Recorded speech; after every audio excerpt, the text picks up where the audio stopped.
নাহমাদুহু ওয়া নুসল্লি আলা রসুলিহিল কারিম। কোরআনের কোন সূরাকে ফরজ বলা হয়েছে? কোরআনের একটি সূরার সব বিধান মানা ফরজ, সেটি কোনটি? একটি সূরাকে ফরজ বলা হয়েছে, সেটি কোনটি? আমরা বাংলাদেশের মানুষরা ধর্ম সম্পর্কে অনেক কিছুই জানি, অনেক ঘটনা জানি, অনেক ইতিহাস জানি, অনেক হাদিস জানি, কিন্তু কোরআনের ফরজ সূরাটি সম্পর্কে বেশিরভাগ মানুষই জানি না। যেখানে আমরা কোরআনের ফরজ সূরাটি সম্পর্কেই জানি না, সেখানে অন্যান্য খুঁটিনাটি বিষয় আর কী বা জানব? কোরআন সম্পর্কে আমরা মহা গাফিলতিতে পড়ে আছি।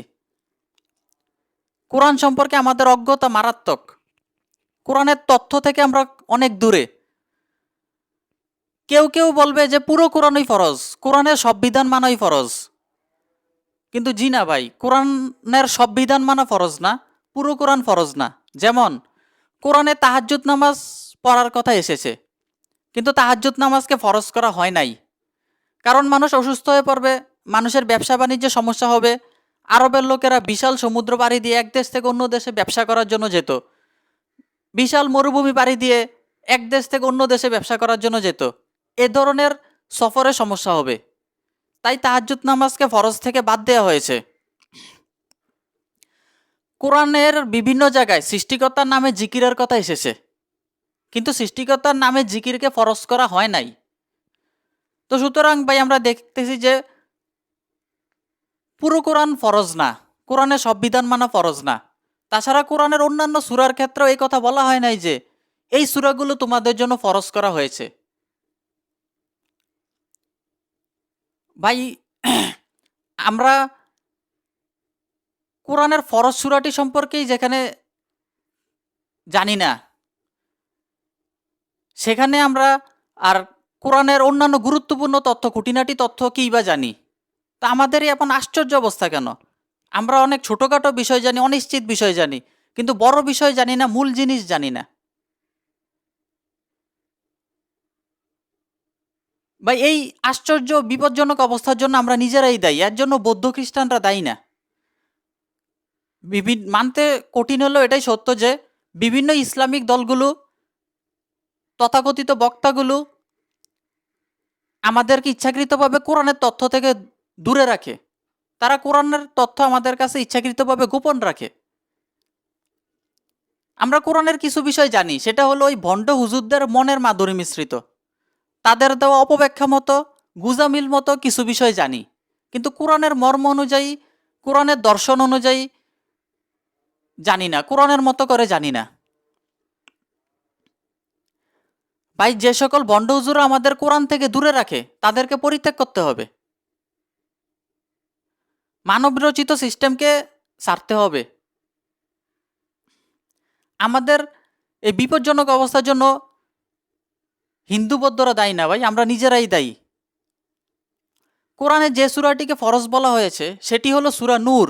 সূরা নূরের প্রথম আয়াতে এ বিষয়টি উল্লেখ করা হয়েছে, সূরাতুন আনজালনাহা ওয়া ফারাদনাহা ওয়া আনজালনা ফিহা আয়াতিম বাইয়িনা তিল্লাআল্লাকুম তাযাক্কারুন। সূরা নূর আয়াত 1। ভাবানুবাদ: এটি একটি সূরা যা আমি নাজিল করেছি এবং যা আমি ফরজ করেছি, এবং এতে আমি নাজিল করেছি সুস্পষ্ট আয়াতসমূহ, যাতে তোমরা উপদেশ গ্রহণ করো। ভাই এই আয়াতের দিকে আমরা লক্ষ্য করলে দেখব যে এখানে বলা হচ্ছে সুস্পষ্ট আয়াত নাজিল করা হয়েছে। সুস্পষ্ট আয়াত বুঝতে সহজ, মানতেও সহজ। এখানে আমাদের প্রতি রহমত করা হয়েছে। যদি অস্পষ্ট আয়াত হতো তাহলে আমাদের বুঝতে সমস্যা হতো। তাছাড়া সূরাটি ফরজ হওয়ার কারণে বুঝতে ও মানতে অনেক বেশি সমস্যা হতো। সৃষ্টিকর্তা আমাদেরকে অস্পষ্ট আয়াতের বিপদ হতে রক্ষা করেছেন। আয়াতে শেষ দিক লক্ষ্য করলে আমরা দেখব যে আমাদেরকে উপদেশ গ্রহণ করতে বলা হচ্ছে। তো ভাই উপদেশ গ্রহণ করতে হলে তো অবশ্যই জানতে হবে যে কি বলছে, উপদেশটা কি সেটা তো জানতে হবে, জানার পরে না মানব। তো আমরা যদি তথ্যটাই না জানি, আমরা যদি অর্থসহ কোরআন না পড়ি, আমরা তো উপদেশ কি সেটাই জানবো না, যে আমাদেরকে কি উপদেশ দেওয়া হয়েছে। তাই আমাদেরকে অর্থসহ পড়তে হবে, তথ্যসহ পড়তে হবে, তবেই আমরা উপদেশটা জানবো এবং মানতে পারবো। ভাই কোরআন পৃথিবীর সব মানুষের জন্য, সব মানুষই যেন বুঝতে পারে এবং মানতে পারে সেভাবেই কোরআন নাজিল করা হয়েছে। কোরআন সহজ, তো কোরআনের উপদেশ মানতে হলে আমাদেরকে অবশ্যই অর্থ সহ পড়তে হবে। যারা অনারবি তারা অনুবাদ সহ পড়তে হবে, তবেই সে তথ্যটা জানতে পারবে এবং কোরআনের উপদেশ গ্রহণ করতে পারবে, মানতে পারবে। যারা আমাদেরকে ভাই কোরআনের উপদেশ থেকে দূরে রাখে, আমরা সেই সকল বন্ড হুজুরদেরকে পরিত্যাগ করব। তারা উলামা এসু, তারা ইসলামের শত্রু, দুনিয়া ও আখেরাতের শত্রু। ভাই বুদ্ধিমান লোক কোরআনের উপদেশ গ্রহণ করবে, কারণ সৃষ্টিকর্তাই সবচেয়ে ভালো জানেন কোনটা ভালো কোনটা খারাপ, কিভাবে পৃথিবীতে চলতে হবে আর কিভাবে না চলতে হবে। ভাই যে বুদ্ধিমান সে সৃষ্টিকর্তার উপদেশ গ্রহণ করবে, আর যে নির্বোধ সে সৃষ্টিকর্তার উপদেশ থেকে দূরে থাকবে। সে জানবে না, সে বিভিন্ন জায়গায় ক্ষতিতে নিপতিত হবে। সূরা আলাকের প্রথম আয়াতে গেলে ইকরহ বিসমি রব্বিকল্লাযী খলাক, ভাবানুবাদ পড়ো তোমার প্রভুর নামে যিনি সৃষ্টি করেছেন। ভাই এখানে পড়তে বলা হচ্ছে না নবীকে, ইকরহ বিসমি রব্বিকল্লাযী খলাক, পড়ো তোমার প্রভুর নামে, পড়তে বলা হচ্ছে। ভাই নবীকে কি পড়তে বলা হচ্ছে? অনেকের মতে এটাই কোরআনের নাজিলকৃত প্রথম আয়াত, অর্থাৎ মধ্যবয়সী নবীকে একদম প্রথমে শুরুতেই ধর্মের পাঠ হিসেবে কোরআন শিখতে বলা হচ্ছে, কোরআন পড়তে বলা হচ্ছে। ভাই কোরআনের কত মূল্য, কত গুরুত্বপূর্ণ কোরআন। আর আমরা তো ধর্মের প্রথম পাঠ দূরের কথা, ধর্মের শেষ পাঠেও আমরা কোরআনের তথ্য জানার চেষ্টা করি না। আমরা মানব রচিত বিভিন্ন বই নিয়ে, গল্প উপন্যাস, বিভিন্ন ধর্মীয় বই নিয়ে, মানব রচিত সিস্টেম নিয়ে আমরা ব্যস্ত, রুসুম রেওয়াজ নিয়ে ব্যস্ত। কোরআনের তথ্য জানার আমাদের সময় কোথায়? ভাই এই মন মতো চলা, এই বেশি বুঝার পরিণতি কিন্তু খারাপ হবে। ধর্মশিক্ষা কোরআন অনুযায়ী শিখতে হবে। সূরা আনামের 104 নম্বর আয়াতে গেলে কদ জাআকুম বিসাইরু মির রাব্বিকুম ফামান আবসার ফালি নাফসি ওয়ামান আমিয়া ফাআলাইহা ওয়ামা আনা আলাইকুম বিহাফিজ। সূরা আনাম আয়াত 104। ভাবানুবাদ, আর তোমাদের প্রতিপালকের পক্ষ থেকে তোমাদের কাছে জ্ঞান বর্তিকা এসে গেছে, সুতরাং যে চোখ খুলে দেখবে সে নিজেরই কল্যাণ করবে, আর যে অন্ধ হয়ে থাকবে সে নিজেরই ক্ষতি করবে। আর আমি অর্থাৎ মোহাম্মদ সাল্লাল্লাহু সাল্লাম তোমাদের রক্ষণাবেক্ষণে দায়িত্বশীল নই। বা এতে লক্ষ্য করলে আমরা দেখতেছি যে সৃষ্টিকর্তা আমাদেরকে নিজ চোখ খুলে কোরআনের তথ্য জানতে বলতেছে, কিন্তু ভাই আমরা তো নিজ চোখ খুলে কোরআনের তথ্য জানি না। আমরা মানুষের লেখা বিভিন্ন ধর্মীয় কিতাব, গল্প উপন্যাস নিজ চোখ খুলে দেখে পড়ি, আমরা ওইগুলোকে বেশি গুরুত্ব দেই। আমরা কিন্তু কোরআনের এই আয়াতের তথ্য অনুসারে আমরা অন্ধ হয়ে আছি, ক্ষতির মধ্যে পড়ে আছি। আমাদেরকে নিজ চোখ খুলে কোরআনের তথ্য জানতে হবে, কোরআন অর্থ সহ পড়তে হবে। এটা কোরআনের নির্দেশ, সৃষ্টিকর্তার আদেশ। আমরা অনেক টাকা খরচ করে কোরআন নাজিলের স্থান হেরা গুহা দেখতে যাই, কিন্তু কোরআনের ভিতর কি তথ্য আমাদের দেওয়া হয়েছে, কি উপদেশ দেওয়া হয়েছে তা কিন্তু আমরা সামান্য চেষ্টা করেও জানার চেষ্টা করি না। সূরা মুহাম্মদের 20 নম্বর আয়াতে গেলে ওয়া ইয়াকুলুল্লাযিনা আমানু লাউলা নুজিলাত সূরাতুন ফাইজা উনজিলাত সূরাতুম মুহকামা তুওয়া যুকির ফিহাল কিতাল রাআইতাল্লাযিনা ফি কুলুবিহিম মারাদুইয়ান জুরুনা ইলাইকা নাজরল মাগশি আলাইহি মিনাল মাউত ফাআউলা লাহুম। সূরা মুহাম্মদ আয়াত 20। ভাবানুবাদ, আর যারা ঈমান এনেছে অর্থাৎ সাহাবীরা, তারা প্রশ্ন করে নতুন কোনো সূরা নাজিল হয় না কেন, নবীকে জিজ্ঞাসা করে। অতঃপর যখন যথোচিত কোনো সূরা নাজিল হয় এবং তাতে জিহাদের উল্লেখ থাকে, তখন যাদের অন্তরে বেদি আছে অর্থাৎ মুনাফিকরা, তারা তোমার দিকে তাকিয়ে থাকে মৃত্যু ভয়ে মূর্ছিত ব্যক্তি তাকানোর মতো। তাদের জন্য রয়েছে চরম ধ্বংস। ভাই এই আয়াত লক্ষ্য করলে আমরা দেখতেছি যে সাহাবীরা আগের সূরাগুলো ভালোভাবে শিখে, আগের সূরার তথ্য ভালোভাবে আয়ত্ত করে নতুন সূরার তথ্য জানার জন্য প্রচন্ড আগ্রহী হয়ে থাকতো। কোরআনের সূরার তথ্য জানার জন্য তাদের ভিতরে ছিল তীব্র আকাঙ্ক্ষা। আর ভাই আমাদের অবস্থা, আমরা তো নতুন সূরা নাজিলের জন্য আমাদের প্রচন্ড তীব্র আগ্রহ আকাঙ্ক্ষা থাকবে দূরের কথা, আমাদের কোনো আগ্রহ আকাঙ্ক্ষাই নাই। আমরা কোরআনের তথ্য জানার কোনো চেষ্টা প্রচেষ্টাই করি না। আমরা মুখে মুখে শুধু সাহাবি সাহাবি বলি, কিন্তু কাজে কর্মে আমরা সাহাবিদের উল্টা পথে আছি। সাহাবিদের কোরআনময় জীবন আমাদের মধ্যে নাই। আমাদের প্রচন্ড আগ্রহ আকাঙ্ক্ষা হলো মানব রচিত বিভিন্ন সিস্টেম নিয়ে, বিভিন্ন রুসুম রেওয়াজ নিয়ে। সাহাবিদের মতো কোরআনের তথ্য জানার জন্য প্রচন্ড আগ্রহ আমাদের মধ্যে নাই। সাহাবিরা কোরআনের তথ্য জানার জন্য প্রচন্ড আগ্রহে এক সময় অধৈর্য হয়ে আক্ষেপে সুরে বলতো যে নতুন কোন সূরা কেন নাজিল হচ্ছে না। বা এই আয়াতের শেষের দিকটা লক্ষ্য করলে আমরা দেখব যে সাহাবিদের মজমাতে মুনাফিকও থাকতো। যারা সাহাবি বলে পরিচিত ছিল সবাই যে মুসলমান ছিল এমন না, মুনাফিকও ছিল, মুনাফিকও থাকতো। আর তাদেরকে বিভিন্ন আলামত দ্বারা চিনা যায়। যেমন এখানে একটা আলামতের কথা বলা হয়েছে, মুনাফিকরা জিহাদকে অপছন্দ করত। কারণ মুনাফিকদের মতে মৃত্যুর পরে আর কিছু নাই, শুধু এই একটা জীবনেই, এই একটা জীবনেই যেতে এই জীবনটা কেন হারাবো। তারা তাই মৃত্যু ঝুঁকিতে যেতে চাইতো না, তাই তারা জিহাদকে অপছন্দ করত। সূরা ফুরকানের 30 নম্বর আয়াতে গেলে ওয়াকালা রাসূলু ইয়া রব্বি ইন্না কওমিত্তা খাযু হাযাল কুরআনা মাহজুদান। সূরা ফুরকান আয়াত 30 ভাবানুবাদ। আর রাসূল বলবে, হে আমার প্রতিপালক, আমার সম্প্রদায় এই কোরআনকে বিলকুল পরিত্যাগ করেছিল। ভাই আমরা ভালোভাবে খেয়াল করলে, লক্ষ্য করলে দেখতেছি যে নবী কিয়ামতের মাঠে অভিযোগ করতেছে তার উম্মতের বিপরীতে যে আমার সম্প্রদায় এই কোরআনকে পরিত্যাগ করেছিল। নবী কিন্তু এই অভিযোগ করতেছে না যে আমার সম্প্রদায় আকাবিদদেরকে পরিত্যাগ করেছিল, পীর সাহেবদেরকে পরিত্যাগ করেছিল, আবু হানিফাকে পরিত্যাগ করেছিল, মাযহাবকে পরিত্যাগ করেছিল, আহলে হাদিসদের শায়খদেরকে পরিত্যাগ করেছিল, ইলিয়াসি তাবলিগ পরিত্যাগ করেছিল, হাদিস পরিত্যাগ করেছিল, মানবরচিত সিস্টেমকে পরিত্যাগ করেছিল, বিভিন্ন ইসলামী দলকে পরিত্যাগ করেছিল। এই ধরনের কোনো অভিযোগ কিন্তু নবী করতেছে না। নবীর এসব নিয়ে কোনো মাথা ব্যথা নাই। নবীর আপত্তি হলো আমার সম্প্রদায় কেন মহামূল্যবান কোরআন পরিত্যাগ করলো, কোরআনকে কেন যথাযথ মূল্যায়ন করলো না, কোরআনের তথ্য কেন জানলো না, কোরআনের তথ্য কেন মানলো না। ভাই নবীর অভিযোগে যে দোষী হবে সে নিশ্চিত জাহান্নামী। জাহান্নামে মানুষের চামড়া জ্বলে সিদ্ধ হয়ে যাবে, তারপর আবার শাস্তি ভোগের জন্য নতুন চামড়া দেওয়া হবে।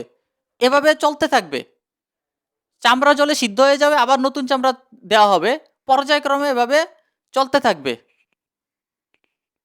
জাহান্নামীদের মাথায় ফুটন্ত গরম পানি ঢেলে দেওয়া হবে।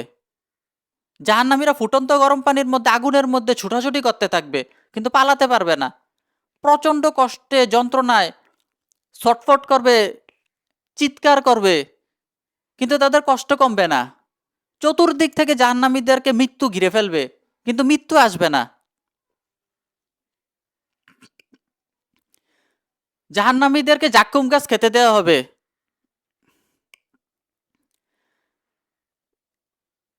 এ ধরনের বিভিন্ন ভয়ানক আযাব জাহান্নামে থাকবে।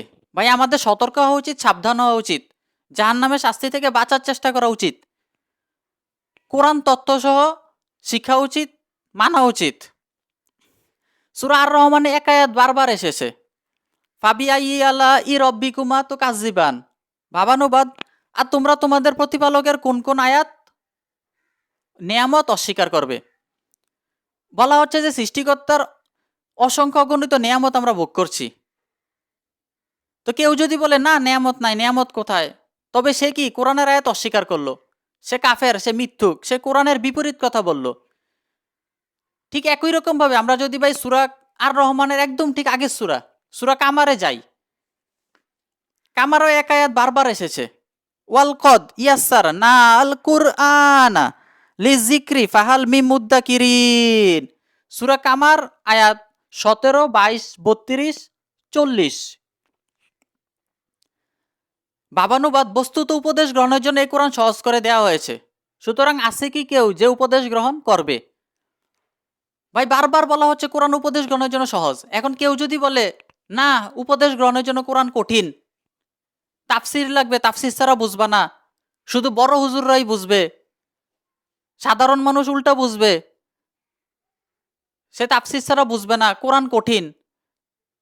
ভাই সে যে ধরনের কথা বলবে, যে হুজুর এই ধরনের কথা বলে, তারা কাফের, তারা মিথ্যুক, কারণ তারা কোরআনের বিপরীত কথা বলতেছে। কোরআনে বলা হচ্ছে যে কোরআন উপদেশ গ্রহণের জন্য সহজ, কোরআন পৃথিবীর সব মানুষের জন্য, সবাই পড়লেই বুঝবে, সবাই এখান থেকে উপদেশ গ্রহণ করতে হবে, এটা সবার জন্য, সবাই বুঝবে। কিন্তু কিছু বন্ড হুজুররা, কিছু তথাকথিত হুজুররা আমাদেরকে ধোঁকা দেওয়ার চেষ্টা করে, পথভ্রষ্ট করার চেষ্টা করে। ভাই আমরা এই বন্ড হুজুরদেরকে, মুনাফিকদেরকে পরিত্যাগ করব। কোরআনে যা বলা হয়েছে সেটাই সঠিক। কোরআন উপদেশ গ্রহণের জন্য সহজ, কোরআন সহজ। কোরআনে কিছু মুতাসাবি আয়াত রয়েছে, কিছু মুতাসাবি আয়াত, এগুলো মানুষের জ্ঞানের বাইরে, আমরা এগুলোকে এক পাশে রাখবো, আমরা বেশিরভাগ অংশটা হিসাব করব। পৃথিবীর সব কিছুতেই কিছু ব্যতিক্রম থাকে, পৃথিবীতে বেশিরভাগ হিসাবটাই ধরা হয়, বেশিরভাগটাকেই বলা হয়, সাধারণ বলা হয়। ভাই কোরআনের বিভিন্ন জায়গায় কোরআনকে হেদায়েত বলা হয়েছে, কোরআনকে রহমত বলা হয়েছে, কোরআনকে সরল পথ বলা হয়েছে, কোরআনকে অন্তরে রোগব্যাধির উপশম বলা হয়েছে। ভাই মানবরচিত সিস্টেমকে, পথভ্রষ্টতাকে হেদায়েত বলা হয় নাই, রহমত সরল পথ বলা হয় নাই, অন্তরে রোগব্যাধির উপশম বলা হয় নাই। নবী মোহাম্মদ সাল্লাল্লাহু সাল্লাম মানুষদেরকে কোরআনের তথ্যই শিখাইতো। হজরত আদম আলাইহিস সালাম ও হাওয়াকে যখন জান্নাত থেকে পৃথিবীতে নামিয়ে দেওয়া হয়েছিল, পৃথিবীতে যেখানে মানুষের বসবাসের একদম শুরু, ঠিক একদম শুরুতেই কিভাবে পৃথিবীতে বসবাস করতে হবে সেটা বলে দেওয়া হচ্ছে। বলে দেওয়া হচ্ছে গাইডলাইন, নির্দেশিকা হলো হেদায়েত। যে ব্যক্তি হেদায়েতকে অনুসরণ করবে তার কোনো দুঃখও থাকবে না, কষ্টও থাকবে না। হেদায়েতকে অনুসরণ করতে বলা হচ্ছে ভাই একদম শুরুতে, পৃথিবীতে মানুষের বসবাসের একদম শুরুতেই বলে দেওয়া হচ্ছে কিভাবে বসবাস করবে, হেদায়েতকে অনুসরণ করে বসবাস করবে। তো প্রশ্ন হলো হেদায়েত কাকে বলে? সব নবীর কাছেই কোনো না কোনো আসমানি কিতাব ছিল, তাওরাত, জাবুর, ইঞ্জিলের মতো, বিভিন্ন সহিফার মতো কোনো না কোনো কিতাব ছিল। এই কিতাবকেই হেদায়েত বলে। যেমন আমাদের কাছে রয়েছে কোরআন, এ কোরআনকেই হেদায়েত বলে। এ কোরআনের তথ্য জানতে হবে, সেই তথ্য অনুসরণ করে জীবনযাপন করতে হবে, তবেই দুনিয়া আখেরাতে দুঃখ কষ্ট থেকে মুক্তি পাওয়া যাবে। নবী কাফেরদেরকে কোরআনের তথ্যের মাধ্যমে ইসলাম গ্রহণের দাওয়াত দিত। তো কাফেররা শত্রুতামি করে নবীকে বলতো যে কোরআন তুমি বানাইছো, এ কোরআন তুমি জিন থেকে শিখে লেখছো, তুমি পাগল, তুমি জাদুকর, তোমাকে হত্যা করে ফেলবো, এ ধরনের বিভিন্ন মিথ্যা অপবাদ দিত, বিভিন্ন হুমকি দামকি দিত।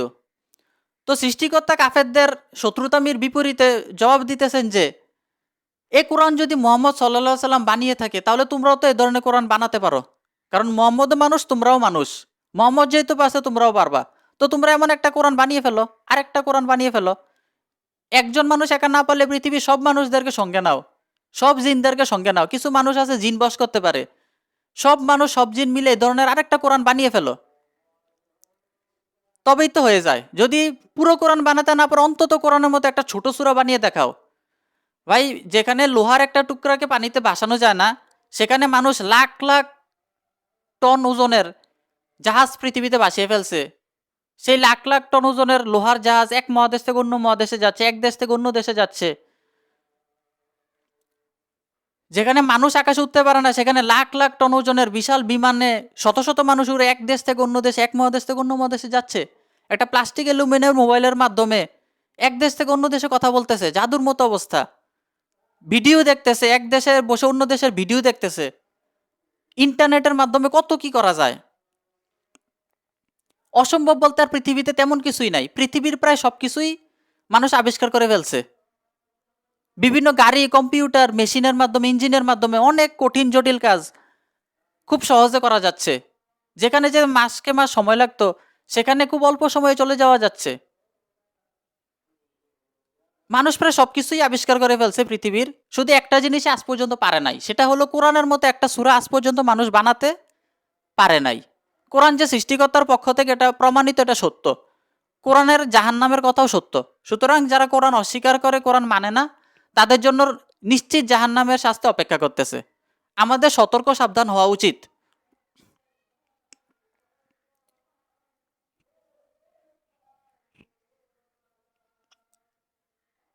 ভাই, আজ আমরা জানলাম কোরআন অর্থসহ পড়ার প্রয়োজনীয়তা সম্পর্কে কিছু কথা। কোরআন বুঝে বুঝে পড়তে হবে, কোরআন অর্থসহ পড়তে হবে। শুধু লক্ষ লক্ষ টাকা খরচ করে কোরআন নাজিলের স্থান হেরা গুহা দেখতে গেলেই চলবে না। কোরআনের তথ্য জানার জন্য চেষ্টা করতে হবে।